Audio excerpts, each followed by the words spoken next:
Well, Michael Dunn sat across from his own girlfriend as she testified at his murder trial yesterday. She got extremely emotional. Of course, her boyfriend is accused of killing 17-year-old Jordan Davis, allegedly over loud music. I want to bring in Jason Johnson now. He's joining us. Jason, you know, we heard from Rhonda Rauer testifying that Dunn had talked about quote-unquote thug music. Right. That will stick with jurors, no doubt. And it's also making this trial sort of elevate it to national headlines, political headlines. Tell me why this is going to be so important. Well, for everybody, even the rapper whose song it was, Lil Reese from Chicago, is like, oh my gosh, my music's being known. This is raised to a national level because a lot of people want to associate it with the Trayvon Martin trial and the Zimmerman trial, even though this is fundamentally different. Very different. But it brings in stand your ground, it brings in race, it brings in rap music, and it brings in gun culture. So this will be something that everybody in the nation is, again, focused on Florida. Let's talk about the jury here, because this is really a racially driven trial that they're talking about some racist letters he had written. They're talking about the thug music. So there was so much attention paid on this jury. What do you make of really how it played out? Jury selection, and what you think they're going to come out with? Well, it looks like John Guy, who's the prosecutor this time, who was also in the Zimmerman trial. Yep. It looks like he did a slightly better job of jury selection. I think this jury is much more demographically reflective of the Jacksonville area than what they had in the Zimmerman trial.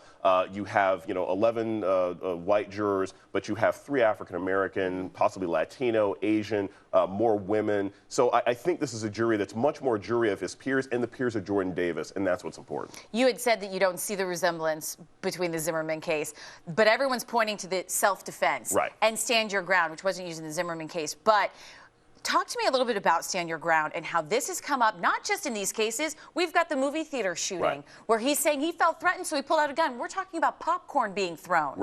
I mean, this is being used over and over and over again. Do you think that there needs to be a time where we say this needs to be reassessed? I mean, this is what we were trying to do all last year. This is what the president was talking about in his State of the Union in 2013, that there has to be a reevaluation of stand your ground laws. Not only statistically has it been shown that it primarily ends up harming or helping people who've shot African Americans, the idea is all you have to do is say you perceive threat. Lynn, if I thought you were dangerous, I could pull out a gun right now. And I could just be going like this. And you say, you can pull out a gun, you can shoot me. You're moving the mouse. And so anytime we have a law that allows people to basically be judge, jury, and executioner at a moment's notice, that is a problem. And so there has to be a reevaluation of that law, or we're going to keep seeing crimes like this happen. Do you think a reevaluation or an elimination of the law? Because you say to yourself, there has to be some sort of protection when you do feel like your life really is being threatened. Exactly. So how do you define that? How do you sort of fit that gray area? This is what's interesting, because you just have to have a reasonable standard, like any other crime, like any other assault situation. How threatened did you feel? So if we look at the Dunn case,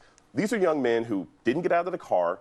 He said, I think they had a shotgun or a pipe. Or a stick. Or a exactly. stick. This is a huge variation of things. And so it doesn't really reach a reasonable standard of threat. And no gun was found. And they drove away and he continued to shoot. Exactly. And the idea that the police weren't capable of finding a gun. I mean, remember with the baby shooting case in Georgia a couple months ago, they found a gun in the river. Okay, the police can find a gun if it's there. So I really think it needs to be a matter of a reasonable standard. If he had seen some violence, if he had heard them or seen them step out of the car, but under these circumstances, no. No. All right, Jason Johnson, we'll see. We'll probably find out this week. You take care. Thanks so much.